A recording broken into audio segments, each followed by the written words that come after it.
kemudian bagaimana kemudian arti penting konservasi orangutan ini bagi ekosistem di Jawa?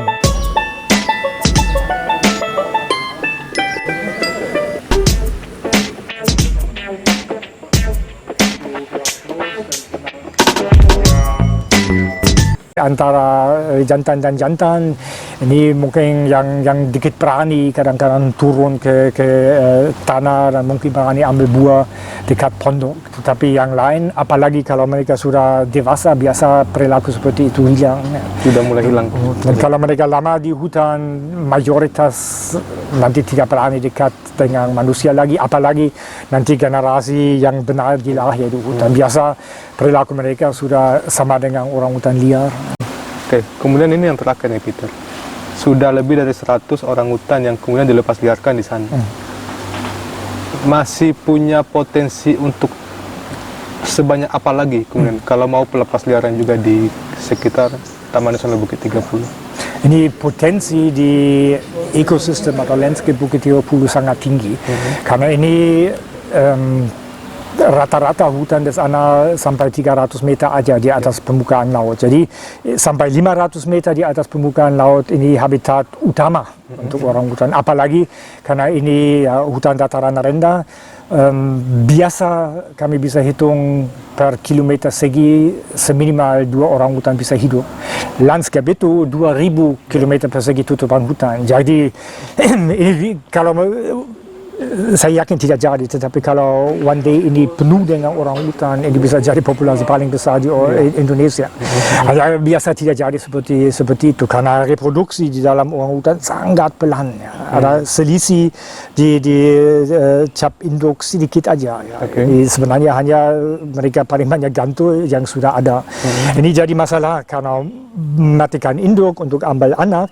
Induk mati, anak tidak di hutan lagi. Ini jadi ancaman super besar untuk populasi orang hutan karena mereka tidak bisa kompensasi. Kalau di sana sudah 5 induk hilang, 5 anak hilang, ini sudah butuh mungkin puluhan tahun untuk kompensasi itu.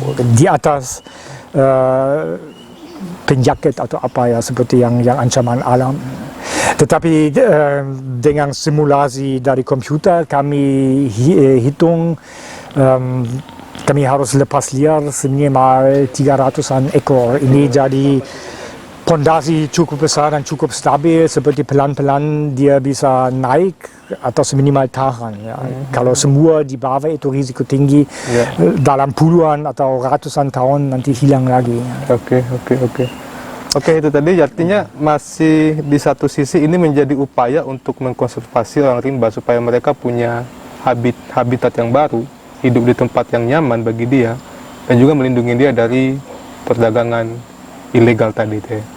Benar, karena kami lihat yang orang asli di sana yang masih, ya mereka butuh yang sama, ya kan? Orang hutan butuh hutan alam, dan talang mamak yang masih ikut budidaya tradisional butuh juga tutupan hutan. Kalau semua landscape akan dikonversi ke komoditas hutan tanaman industri, talang mamak juga punah, ya kan?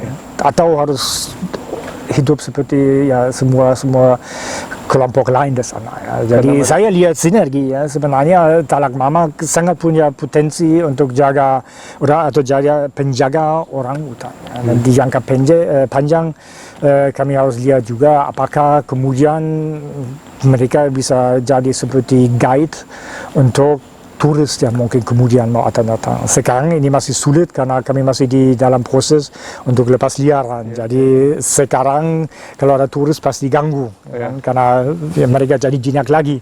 Tetapi untuk jangka panjang ya potensi ini jadi seperti income untuk kelompok talang mamak sangat tinggi.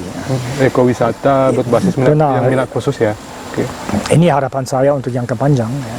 Itu akan menjadi berdampak positif bagi hidup dan kehidupan suku talang mamak dan masyarakat sekitar di masa yang akan datang. Seperti mereka, talang mamak tidak harus tertinggal budidaya dan orang hutan akan dijaga dari mereka karena mereka di batasan, kan?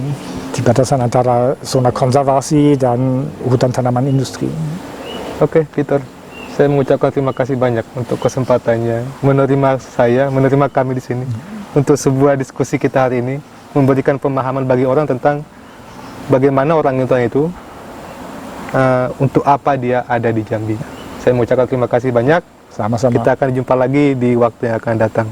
Terima kasih. See you.